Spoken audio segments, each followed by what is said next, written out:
경제를 읽는 스마트한 습관. 김윤경의 생생경제. 김윤경의 생생경제 3부 시작했습니다. 오늘 3부와 4부는요. 여객선 침몰 사고와 관련해서 끝까지 배를 지키다가 실종된 사무장의 가족 인터뷰를 준비했고요. 또 재난관리와 위기관리, 대응 원칙에 대한 전문가의 의견, 그리고 현장에 나가 있는 민간 잠수부들이 어떤 얘기를 전해오는지 잠수협회 사무국장 연결해서 전해듣도록 하겠습니다. 광고 듣고 오겠습니다. 우리집 통신 대표번호 101, TV지를 101로, 인터넷을 101로, 홍보이도 101로, 모두 가입해. CCTV 맘카도 101로, 함께 101. 우리집 통신은 101로 모두 다 해결해요. LG U+. 어디 있니? 할머니 애타게 기다린다. 엄마 아빠랑 살아서 돌아와.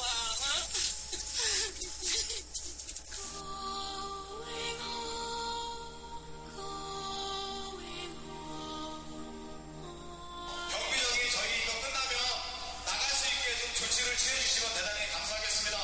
진짜로 머리 숙여서 다시 한번 부탁드립니다.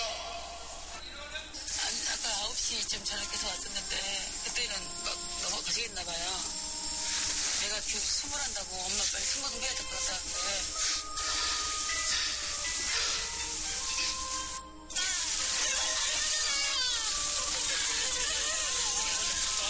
이게 얼마나 우리 이 가족들께서 내가 타시겠냐.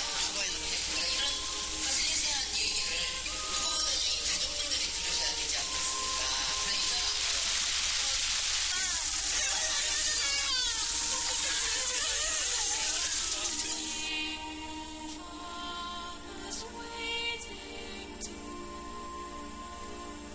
그러니까 세월호 침몰 대참사. 정말 아이들이 차가운 바닷속에 있는데 생존 소식을 기다리고 있는 부모님들의 애타는 목소리. 정말 저도 부모로서 지켜보는 마음이 정말 미어집니다. 그런데 또 승객들을 버려두고 배에 올라탄 세월호의 이준석 선장에 대한 국민들의 분노, 하늘을 찌르고 있죠. 선장을 비롯한 승무원들의 사고 대응에 문제가 있었던 것으로 보인다. 이런 보도가 이어지고 있는데요. 모두 그런 것으로만 단정 지을 수는 없을 것 같습니다. 누구보다 승객 구조에 앞장선 직원들이 있었는데요. 세월호의 사무장 양대홍 씨도 그 중에 한 분입니다.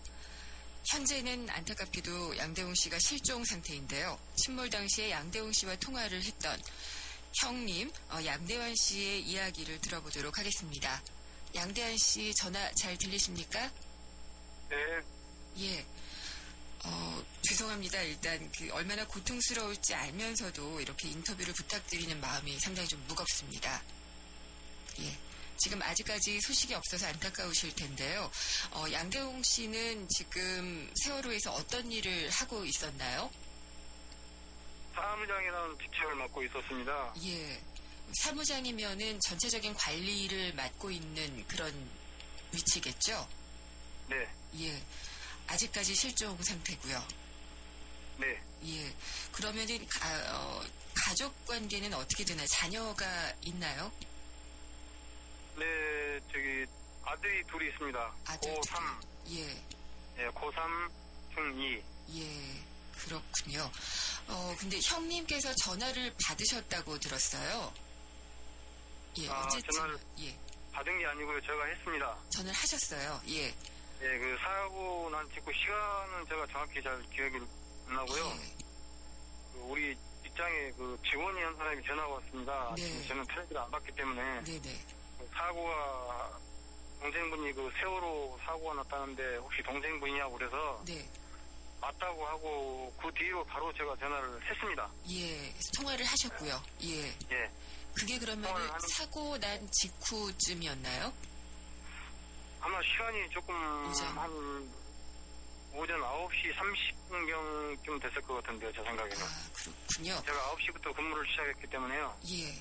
9시 한 2, 30분대로 제가 기억이 되는데요. 예. 구체적으로 어떤 얘기를 나누셨을까요? 다른 얘기는 못 나눴고요. 네. 저 솔직한 마음 같아서는 그냥 너만 살아라 이렇게 하고 싶었습니다. 마음속으로는. 예. 그러나 그 많은 학생들, 그 많은 그 승객들 그 생각했을 때, 저 양심상 그런 말이 나오질 않았습니다. 네. 안 나왔고, 마음속으로일 뿐이고, 잘해라, 이렇게만 했습니다. 잘해라. 이제 그것은 끝까지 최선을 다하라는 그런 뜻이었습니다. 네. 그런데, 동생이 이제 그 다급한 목소리로, 예. 형님하고, 그게 마지막이었습니다. 예. 정말 안타까운 소식인데요. 얘기를 나눴던 그게 다시 떠오르시도록 한 것도 저도 좀 많이 안타깝습니다. 전화상으로는 아무래도 한계가 있긴 합니다만 그 상황이 굉장히 위급하게 느껴지셨겠네요. 네, 그랬던 것 같습니다. 예. 아이들을 구하러 간다고 하시던가요? 그 얘기는 저한테는 안 했고요. 네. 그 동생 부인이니까 저한테는 재수시대죠. 예. 이제 이 보도상에서 네. 물론 뭐 선장이나 그런 분들은 탈출을 시도했고 지금 저도 욕을 하고 그런 것은 마찬가지입니다. 네. 좋은 말은 안 나올 것 같고 기분도 그렇게 좋지 않은데 그 재수 씨 얘기를 들으니까 네. 그 재수 씨도 그 직장을 다니라고 그 얘기를 몰랐습니다. 그 사건 내용을. 처음에는요. 예. 예, 근데 재수 씨 동생 네. 그러니까 애들로는 외삼촌 되겠죠. 예. 그 외삼촌이 전화가 왔답니다. 그 매스컴을 보고 네. 그 누나 그 매형이 그렇게 됐다는데 예. 알고 있냐고.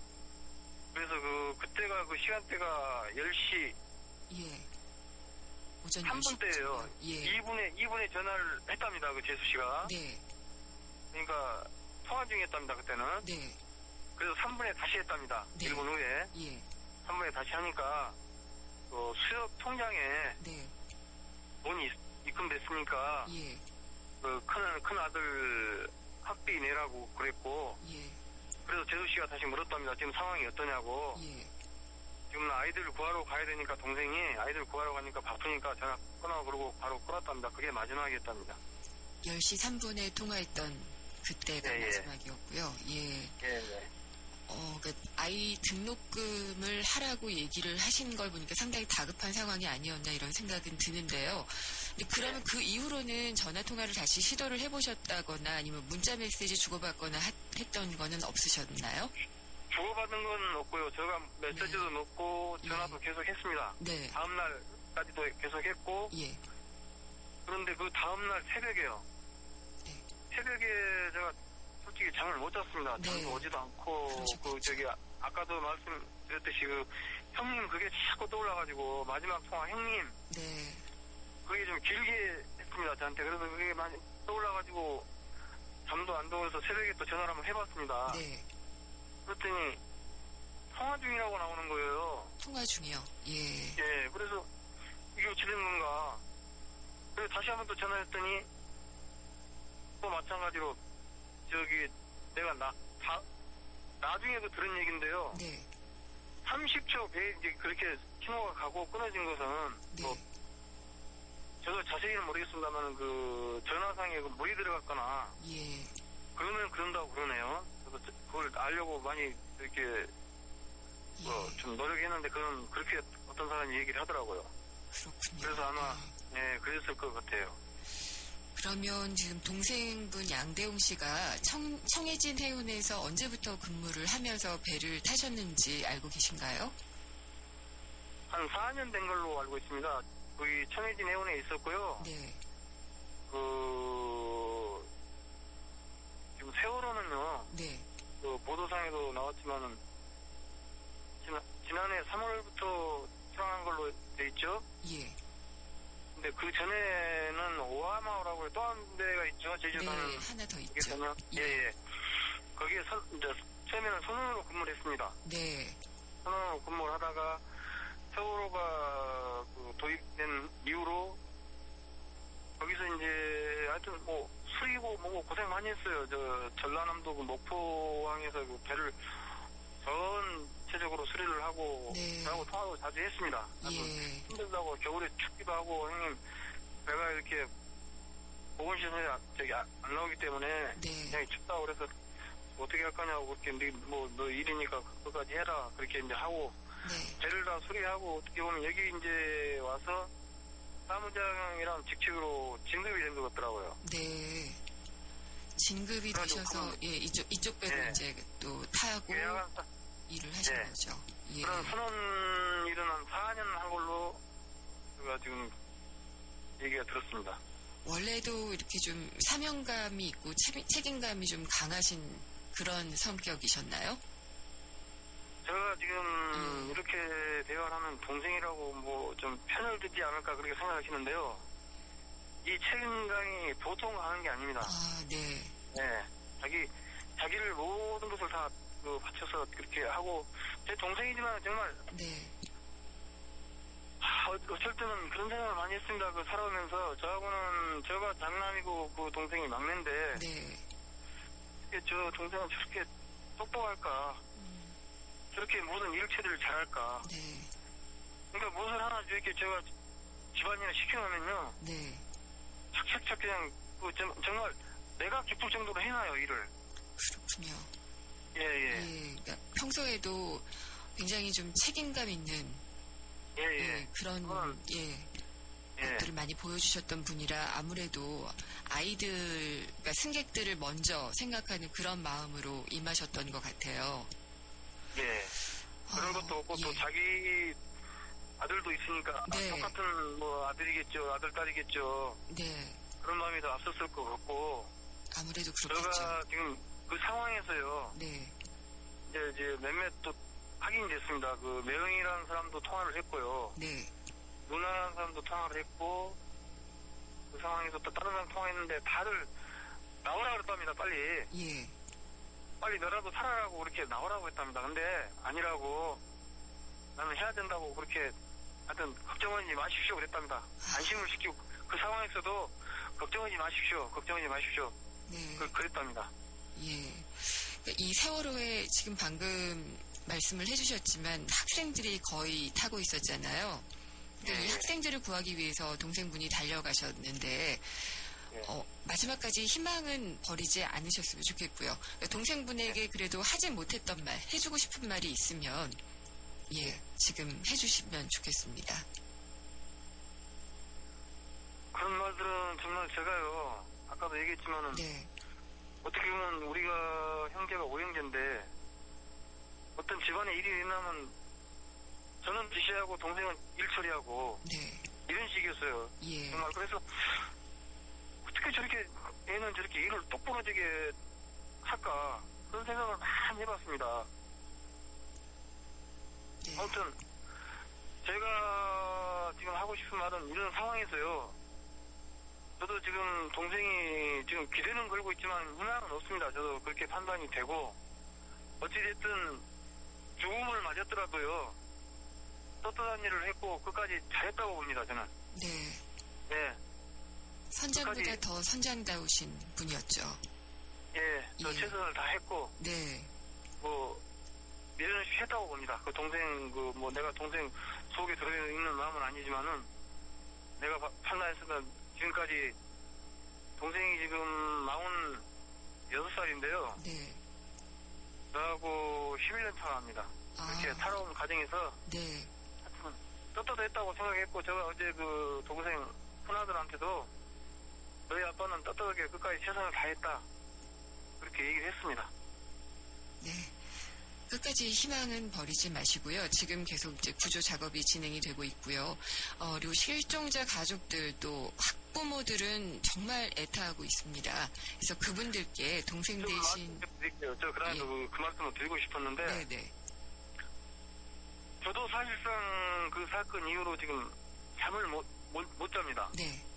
근데 그분들한테 뭐라고 지금 내가 해야 어떤 얘기를 해야만이 위로가 될까를 계속 생각을 해봤는데 예. 뭐 죄송하다는 말 갖고 되겠습니까? 그런 말은 표현도 안 되고 어떤 식으로든 내가 하여튼 정말 죄송해서 어떤 말씀을 드릴 수도 없고 끝까지 좀 최선을 희망을 잃지 마시고 네. 끝까지 한번 기다려 봤으면 좋겠습니다. 봤으면 좋겠고 하여튼 죄송하다는 말밖에는 뭐 그걸로 표현도 안 되지만은 어떤 식으로든 내 하나가 정말 희생이 돼가지고 네. 그 사람들이 살아왔을까 진짜 정말이지 내 진심인데요. 예. 희생할 수 있습니다. 정말 그런 생각이고 정말 안타깝습니다. 동생은 자기 의무고 자기가 해야 될 일입니다. 그거는 분명히. 네. 동생은 두 번째 치고 나서 하여튼 그 가족들이 지금 실종자들이 한 사람이라도 지금 많은 사람이 좀 살아왔으면 좋겠어요. 그 말밖에는 또 어떻게 표현할 수가 없네요. 네. 저희도 그렇습니다. 한 사람이라도 더 빨리 더 많이 구조가 됐으면 하는 바람을 가지고 있고요. 그런 책임감이 우리에게 그래도 희망을 보여줬다는 점에서 상당히 감사하다는 말씀을 드리고 싶습니다. 네네. 예. 그리고요, 또 한마디 하고 싶은데, 지금 현장에서, 지금 사고 현장에서 고생하시는 분들요. 네. 정말 좀 감사드리고 싶습니다. 정말 굉장히 바다에서 힘드실 텐데, 정말 고생하시다고 말씀드리고 싶어요. 네, 최선을 다해 주시기를 정말 바라고 또 감사하다는 말씀을 드리겠습니다. 예, 오늘 예. 말씀 잘 들었습니다. 좋은 소식 기다리겠습니다. 예. 예, 감사합니다. 세월호 사무장인 양대홍 씨의 형 양대환 씨와 얘기를 나눠봤습니다. 김윤경의 생생경제. 네, 지금 한국잠수협회 홍성울 사무국장을 연결해서 이야기를 좀 나눠보도록 하겠습니다. 전화 연결됐나요, 사무국장님? 네. 네. 지금 사태가 워낙 심각해서 여러 가지 얘기들이 나오는 것을 뭘 들어야 될지 잘 모르겠기도 하고요. 네네. 특히나 이제 선체 진입에 성공을 했다, 실패였다, 이런 부분들이 혼선이 너무 심하거든요. 네. 예, 네. 그 부분을 일단 좀 여쭤보고 싶어요. 진입에 성공했다는 게 기준이 어떤 건가요? 진입에 성공했다는 기준이 네. 어떤 기준에 이제 맞춰야 되냐에 따라 좀 다를 수 있는데요. 네. 일단은 조금 이제 애가 타는 이제 유족이 그러니까 유족이라는 게 아니라 우리 실종자 학부모들이나 가족들, 예. 실종자 가족들 입장에서는 네. 조금 더 과장되게 이제 받아들일 수 있는 거고요. 과장되게 받아들일 수 있다는 게 그러니까 어떤 진입이라고 했으면 그게 이제 더 많은 일을 한 것처럼 느껴질 수 있다는 거죠. 그러면 진입은 어떤 건가요? 그러니까 여기서 만약에 진입을 하는 거는 이제 만약에 구조대에서 진입이라고 하는 것들은 이제 유도 라인까지 설치해는 네. 거기까지만을 진입이라고 했다고 할 수도 있는 거고. 유도 라인이라면 생명줄이라고 얘기하는 그걸 얘기하시는 그렇죠. 이제 거죠? 생명줄이라기보다도 이제 선내 진입을 해서 네. 수행할 수 있는 기본적인 작업까지를 얘기를 하는 거죠. 그러면은 그게 그 구조의 길을 구조할 수 있는 길을 뚫었다. 예, 네. 그런 거군요. 그러면은 지금 또 중대본에서 말을 바꿨어요. 선체 진입에 성공했다가 실패했다로 바뀌었거든요. 그럼 그것도 못한 거네요. 일단 유도라인 설치는 했다고 저희도 들었거든요. 유도 라인 설치만. 네. 설치는 했는데 이제 설치한 이후의 작업들이 이제 수색 작업이라든지 이런 것들에 대해서 난항이 있다는 거 그랬으면 이제 거기서 이제 더 이상 전진을 못 하고 있는 거죠. 네, 전문가가 아니라서 정말 모르는 부분인데요. 네. 이게 배 안에 들어간다는 게 그렇게 힘든 건가 이런 의문이 들거든요. 지금 그 배 난파선이라고 저희가 이제 가정을 하는 거거든요. 네. 그 배라는 그 구조물 자체가 물속에 들어 잠겨 있을 때 진입하는 거는 시야가 맑을 때도 굉장히 많은 훈련을 받아야 돼요. 예. 그 일반적인 잠수에서도 훈련을 받아야 되는데 지금 우리 세월호 현장 같은 경우에는 일단 조류도 세고 네. 시야도 확보 안 돼인 상태고 이렇기 때문에 더 많은 어려움이 있는 거죠. 조류가 세다는 것은 글쎄 일반인들이 체감하는 건 어느 정도로 표현할 수가 있을까요? 우리 계곡물이 이제 우리 보통 계곡으로 놀러 가게 되면 계곡물이 흐르지 않습니까? 네. 계곡물이 흐를 때 좀 계곡물은 유속이 빠르잖아요. 예. 그 일반적인 계곡의 유속보다 더 빠른 거라고 훨씬 생각하시면 돼요. 지금 현장 상황은. 그러면 이제 제가 저번에도 다른 데서도 말씀을 드렸지만 네. 그 속도를 또 체감을 못 하시면 예. 이렇게 생각하시면 돼요. 100m를 여성이 전력 질주해서 달리는 속도라고 생각하시면 돼요. 그런 힘을 받으면서 들어가야지 되기 그렇죠. 때문에 상당히 진입 자체가 어렵다는 그런 말씀이시군요. 그렇죠. 그러니까 일단은 그래도 선내 진입을 하면 그래도 거긴 조류나 이런 것들이 없으니까 좀 괜찮을 수는 있지만 네. 일단 거기 진입하는 게 문제가 아니라 거기 들어가서 활동을 할 수 있느냐 없느냐가 더 중요한 거예요. 네. 그러니까 지금 또 궁금한 게요. 네. 그렇게 들어가기 어렵다는 것은 지금 이해가 됐는데, 지금 뉴스로는 잠수부 500여 명이 현장에 있다라고 네네. 이제 보도가 되고 있어요. 네네. 근데 이렇게 많은 인원이 투입이 됐는데 지금 그러면은 못 들어가고 다 계시는 건가요? 어떻게 하고 계신 건지 좀 궁금해요. 일단은 해경에서 이제 상황에서 통제를 하고 있으니까 네. 그 통제에 따라야 되는 게 맞는 거고요. 통제요. 그다음에 예. 네, 잠수사가 이제 500명이라는 거는 조금 과장된 인원이 아닌가 하는 생각이 들고요. 500여 명이라는 수치가요? 예. 네. 그렇군요. 그리고 지금 정말 1분 1초가 아깝기 때문에 빨리 구조 작업이 진행이 됐으면 좋겠다라고 이제 저희는 생각을 하게 되는데요. 네. 구조 과정이 또 쉽지가 않기 때문에 구조 과정에서 또 다른 인명 피해가 나와서는 안 되잖아요. 그렇죠. 예, 어떻게 하면은 최대한 효율적이고 안전하게 이 구조 작업을 진행을 할 수가 있을까요? 네, 일단은 구조 작업하는 구조대원들이 들어갈 때는 항상 2명, 2인 1조로 작업을 해야 되는 거고요. 네네. 그리고 일단 그 배가 뒤집어져 있기 때문에 그 부유물이라든지 아니면 그 배 안에 있는 구조물에 대한 어떤 형태가 네. 일반적인 형태가 좀 다를 거란 말이에요. 예. 그렇기 때문에 구조대원의 뭐 머리를 보호할 수 있는 헬멧을 착용하라든가 하는 어떤 안전장비의 구성이 갖춰져 있어야 되는 거죠. 네. 그렇게 하고 일단 생존자가 있다 그러면 또 그 생존자를 어떤 방법으로 다시 수면으로 데리고 나올 거냐 이런 과정도 좀 논의를 해봐야죠. 그렇군요. 지금 그리고 공기 주입을 하면서 선체가 지금 수면 아래로 내려간 그런 상황이잖아요. 네네. 지금 많이 기대를 걸고 있는 게 에어포켓 네. 이야기거든요. 이 가능성은 어떻게 보시나요? 일단은 시간이 너무 많이 흘렀기 때문에 네. 포켓 자체가 희망적인 어떤 공간인 거는 맞는데 그 희망적인 공간에서 얼만큼 이 실종자들이 체온 유지와 함께 그 희망을 잃지 않고 버틸 수 네. 있는 정신적인 능력의 한계겠죠. 이게 네. 이제 일반적으로 이제 보통 매뉴얼상에 나와 있는 걸로 따진다 그러면 뭐 한없이 시간이 짧지만 네. 사람의 목숨이라는 게 항상 그 기적 같은 일이 일어나는 경우가 많거든요. 그렇군요. 그리고 생존자를 발견하게 되면은 안전하게 구조해서 나올 수 있는 방법은 어떤 방법이 있을까요? 그러니까 기본적으로 저희가 구조대들이 이제 그 스쿠버 장비를 구조대가 들어갔다가 그 가정했을 때는 네. 비상호흡기가 있습니다. 그 예. 구조호흡기를 물려주고 같이 나오면 되는데 네. 그게 쉽지 않은 일이 이거는 입으로만 호흡을 하기 때문에 수연을 받은 분이 아니면 네. 다른 사람이 아니면 조금 더 이제 패닉 상태에 빠질 수 있는 거거든요. 거부 상태가 있으니까. 예. 그러니까 오히려 우리 잠수 작업을 할 때 쓰는 헬멧입니다. 네. 예. 그 헬멧을 씌우면은 그건 이제 시야도 확보되고 코로도 숨을 쉴 수 있으니까 그런 헬멧 같은 것들을 이용을 해가지고 구조를 하는 게 낫죠. 알겠습니다. 일단 여기까지 듣도록 하겠고요. 네네. 다음에 또 여쭈도록 해야지 될 것 같은데요. 네네. 예. 그리고 저 인양 작업에 대한 부분까지 그러면은 좀 들어볼게요. 그러니까 네. 사실 이게 구조 작업이 다 완료된 다음에 얘기를 하는 게 맞습니다만은 인양 작업이 상당히 좀 지연이 되잖아요. 네네. 예. 그런 그 시기를 지금 가늠하는 것이 가능할까요? 지금 인양을 논한다는 거는 네. 일단은 시기상조죠. 그러니까 기초적으로 인양할 수 있는 기초적인 외부 작업은 조사라든지 이거는 진행을 할 수가 있지만 네. 당장에 인양 작업이 들어갈 수 있는 상황은 아닙니다. 어떤 네.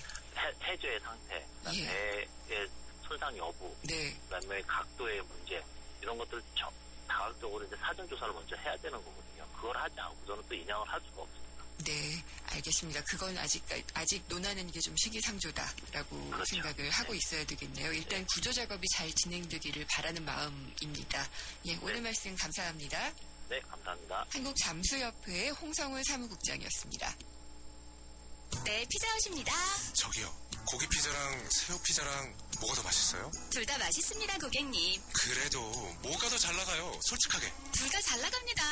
왜냐하면 더블 박스. 박스는 하나, 피자는 두 가지. 25,000원. 1588-5588 피자헛 더블 박스 주세요. 예, 생생경제 3부는 여기까지입니다. 민간 잠수부들이 진도 앞바다 사고 현장에 들어가 있는데요. 그 이야기들 들어봤고요. 앞으로 이제 4부에서는 생존 가능성과 구조 작업에 대한 이야기도 좀 들어보도록 하겠습니다. 잠시 후에 뵙겠습니다. 안녕하세요. 배우 심희진입니다. 거리마다 꽃들이 만개하고 햇살이 따사로운 봄은 가족들과 좋은 추억 만들기에도 참 좋은 계절이죠. 하지만 우리 주변에는 봄나들이는커녕 함께할 부모님도 경제적인 여력도 없이 하루하루 살아가기에도 버거운 아이들이 참 많은데요. 지금 ARS 060-700-0770 060-700-0770 또는 아동결연 상담번호 02-2085-8257번으로 전화하시면 우리 아이들에게 희망의 봄을 선물하실 수 있습니다. 한 통의 전화가 만들어내는 기적에 여러분도 함께해 주세요. 이 행사는 아이들의 꿈을 찾아주는 기업 리틀 달란트, 한국의 전자칠판 스마트러닝을 선도하는 기업 요한 아이텍, 그리고 기아 대책과 함께합니다. 안녕하세요. 행복교육도시 서울 홍보대사 박상원입니다. 학생은 행복하고 스승은 존경받는 곳, 교육 소통이 원활하고 학교가 아름다운 곳, 학교와 지역사회가 함께 아이들의 꿈과 끼를 키우는 행복교육도시 서울. 아이들과 눈높이를 맞춰 고민과 생각을 이해하고 학교의 담장을 낮춰 학교 안팎에서 마음껏 꿈과 끼를 키울 수 있는 행복교육도시 서울을 만들어가겠습니다. 이 캠페인은 서울특별시 교육청과 함께합니다. 살아있는 뉴스, 깨어있는 방송, 한국의 뉴스 채널 YTN 뉴스 FM.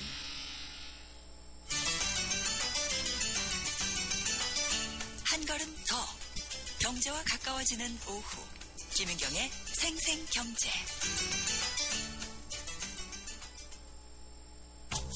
조인성은 멋진 남자다. 아니, 나 조인성은 멋진 신사다. 좋은 수트는 남자를 신사로 다시 태어나게 하니까. 멋진 신사를 위한 좋은 수트. 파크랜드에서 만나보세요. 남자에서 신사로 파크랜드. 전 세계를 열광시킨 그가 돌아온다. 더 강력해진 적들의 등장. Nothing is what I thought it was. This is bigger than you, Peter. 진짜 전쟁은 지금부터다.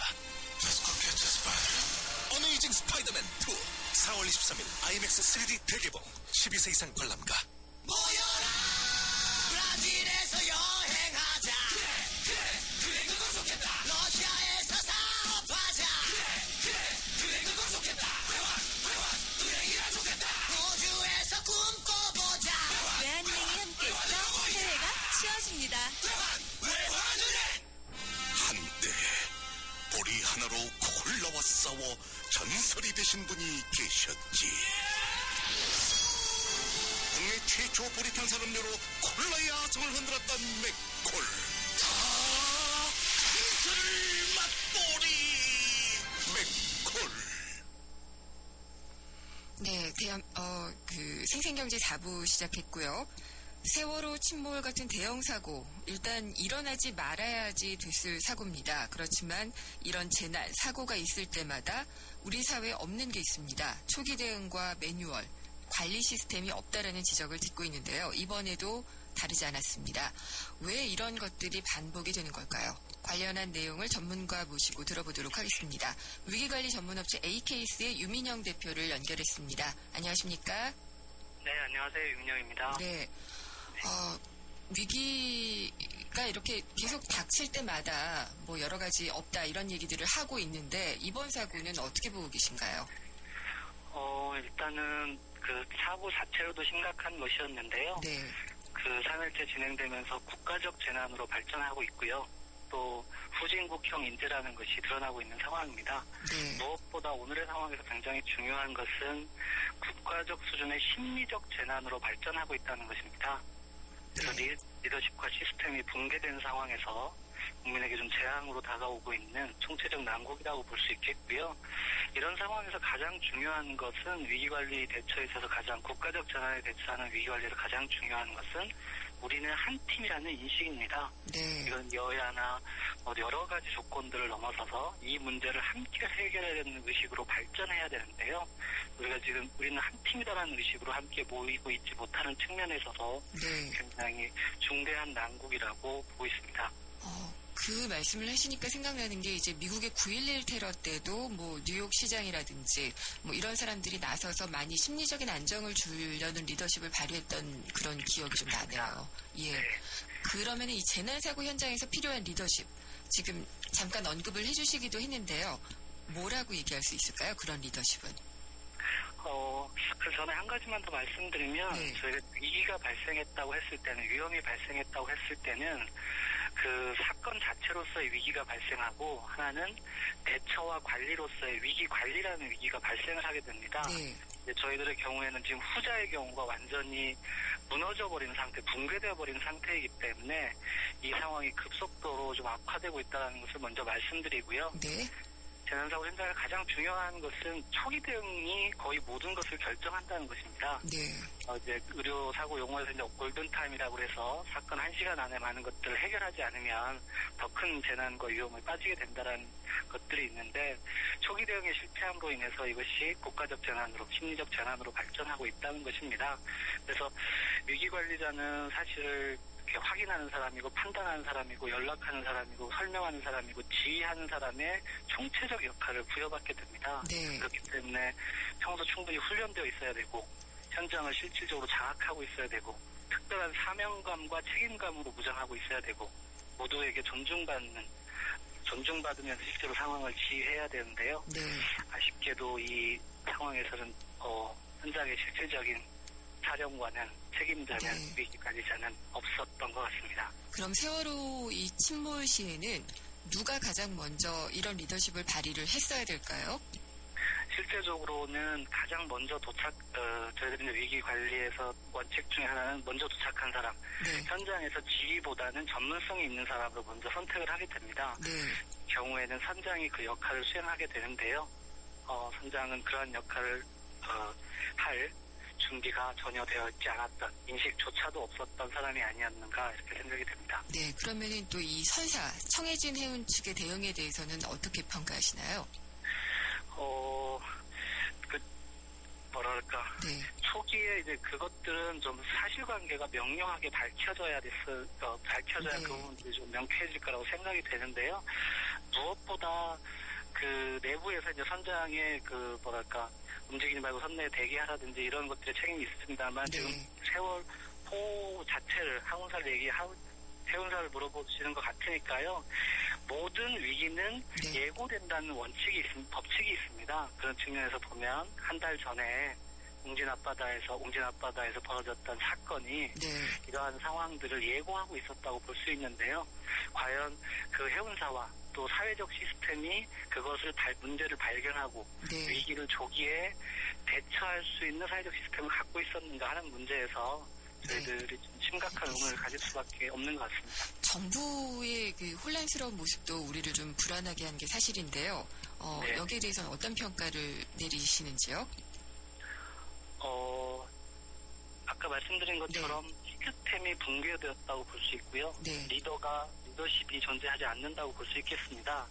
어제 희생자와 생존자 가족들의 대국민 호소문을 보면, 네. 그러니까 아마 이 시간이 사건이 9시경에 발생했다고 한다면 8시간 반 이상이 지난 상황인데요. 그 도착한 시간 5시 30분쯤 진도 실내체육관 비상 상황실에 와보니 책임을 가지고 상황을 정확히 판단해주는 관계자가 아무도 없었습니다. 네. 심지어 상황실도 없었습니다. 이렇게 표현되어 있거든요. 네. 그러면 시스템 자체가 이에 대한 대비가 전무하다라고 하는 것을 얘기할 수 있는 것 같은데요. 그 국가재난 상태에서 정부는 보통 사실 확인자, 대변인, 최종 책임자, 내 심리를 안정시키는 카운셀러의 역할을 수행하게 되는데요. 지금 우리 국민들이 정부 대변인, 이 상황과 관련한 정부 대변인이 누군지도 사실 알지 못하는 상황 아니겠습니까? 네.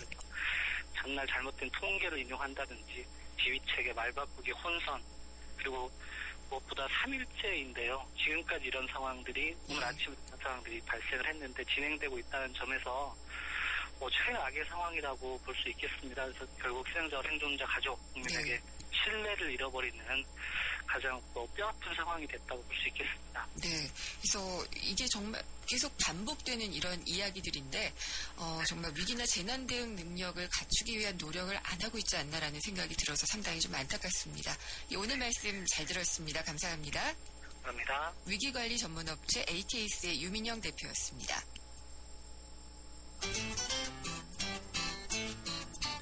생생경제를 다양하게 만나는 방법. YTN 라디오 앱 예스와 웹사이트 김윤경의 생생경제 또는 트위터 YTN_이코노미로 실시간 듣기와 다시 듣기를 하실 수 있고 방송 내용에 대한 문의와 의견을 주실 수 있습니다.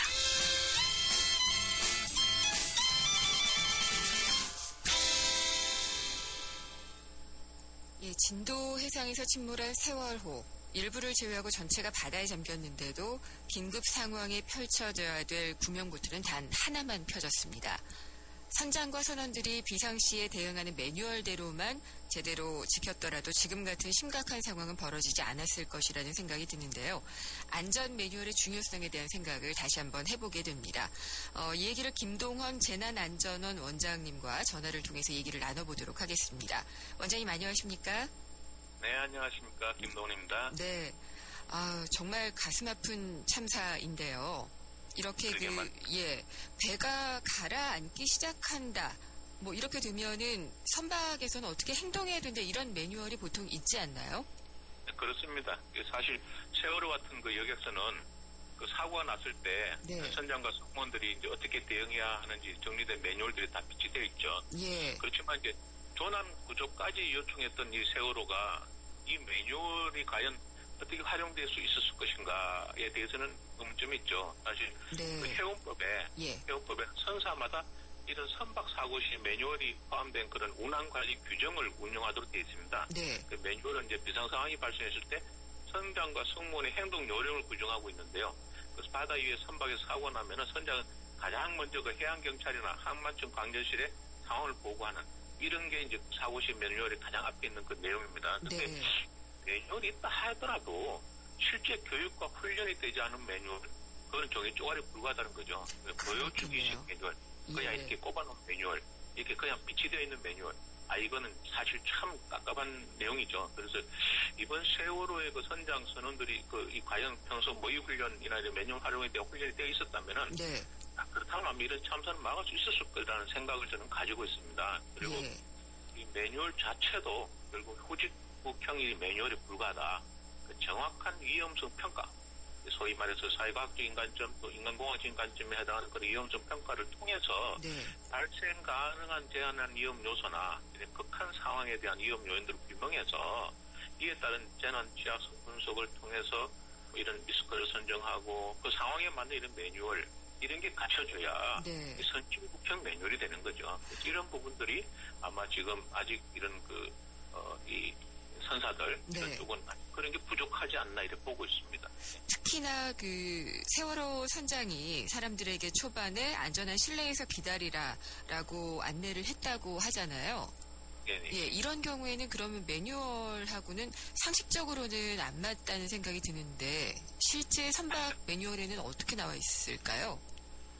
물론 선박 매뉴얼에는 이제 그런 부분에 대해서 앞서 말씀하신 대로 이렇게 이제 이 상황이 발생됐을 때 거기에 따라서 이제 연락을 하고 이렇게 하는 그런 내용이 구성되어 있는 내용인데요. 일단 지금 우리가 이런 가만히 있으라는 내용 이거 보면은 뭔가 생각나는 거 없습니까? 뭘까요? 옛날에 대구 지하철 방화 참사요. 그렇군요. 거기에 어떻게 했습니까? 기관사가 전동차에 대기하라.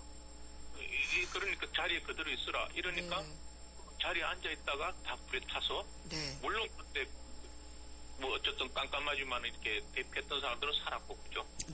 요번에 우리 진도의 요즘 세월호 이 부분도 그거와 똑같은 그런 형태라는 생각이 들어요.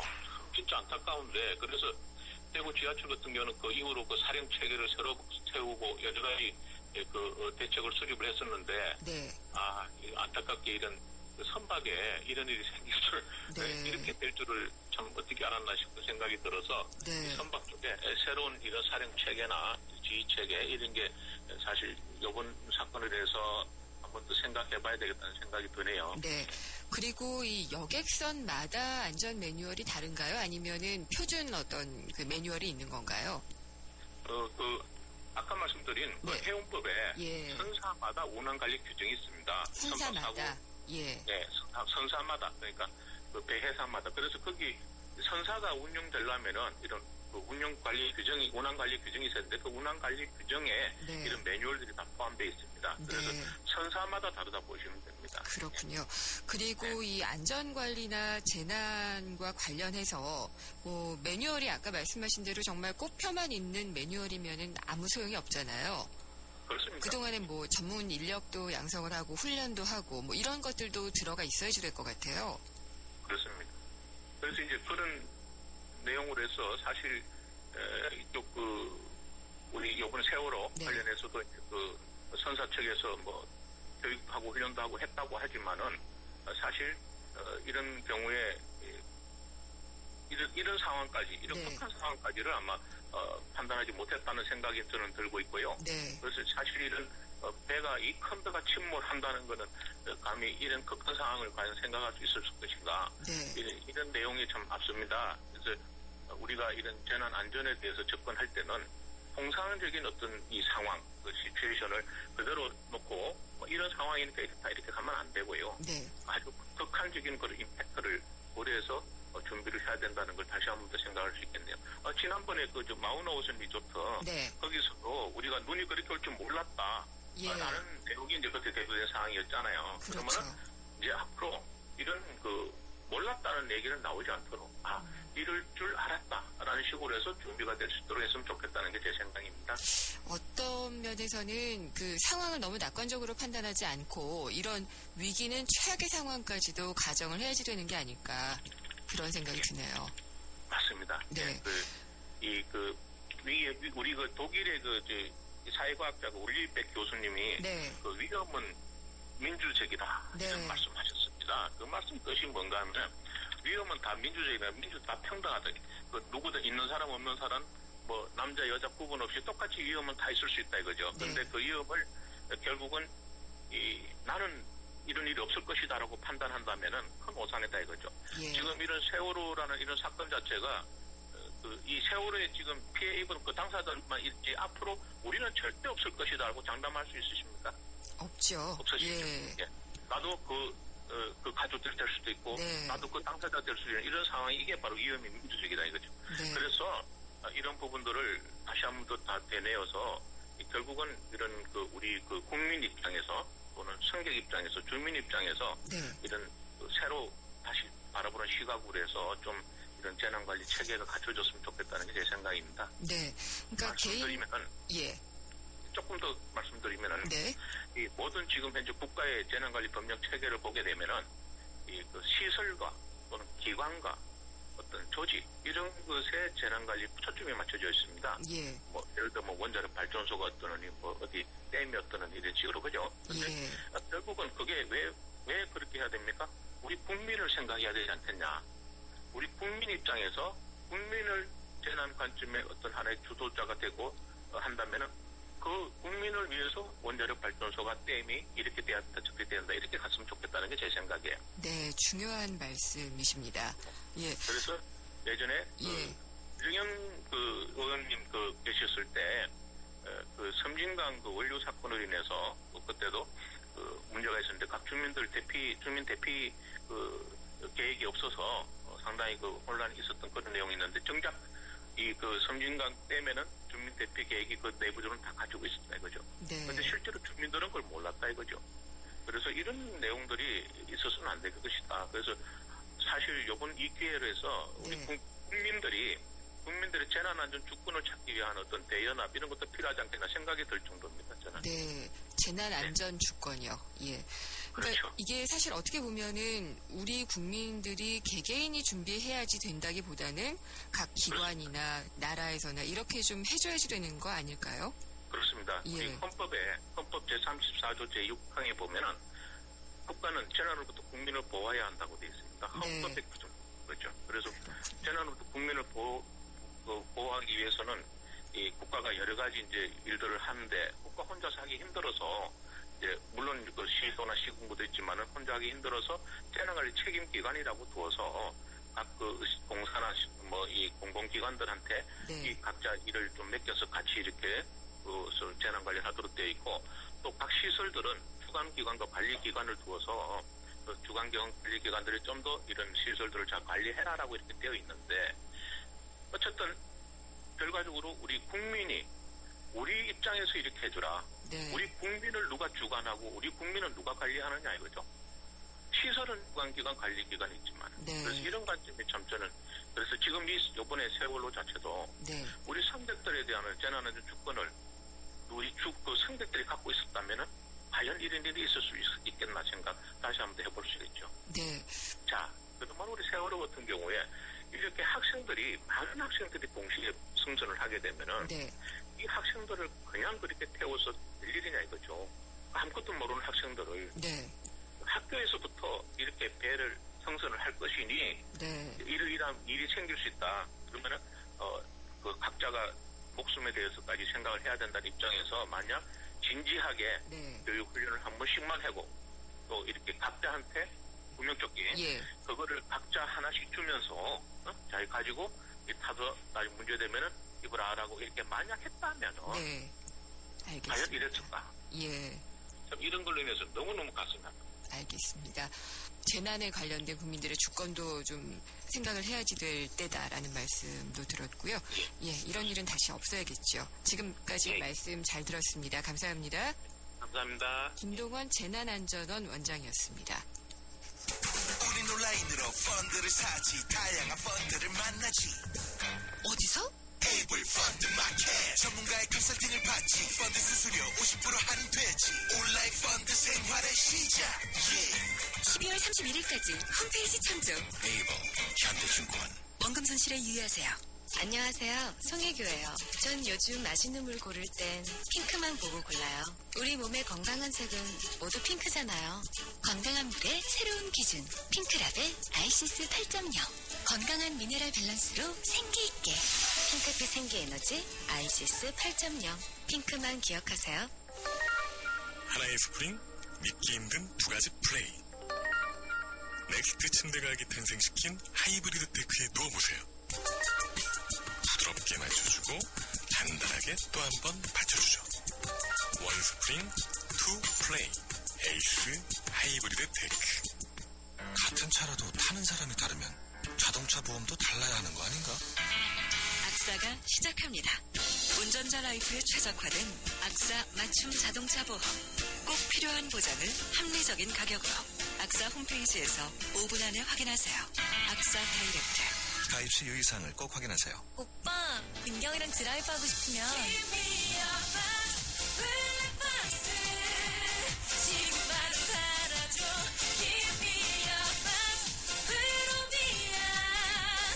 PFR 자체 기술로 리얼리티 101%를 위하여 나 강민경은 프로비야. 사고 해역에서 조금이라도 좀 좋은 소식이 들려오길 바라면서 오늘 시간 마치도록 하겠습니다. 김윤경이었습니다.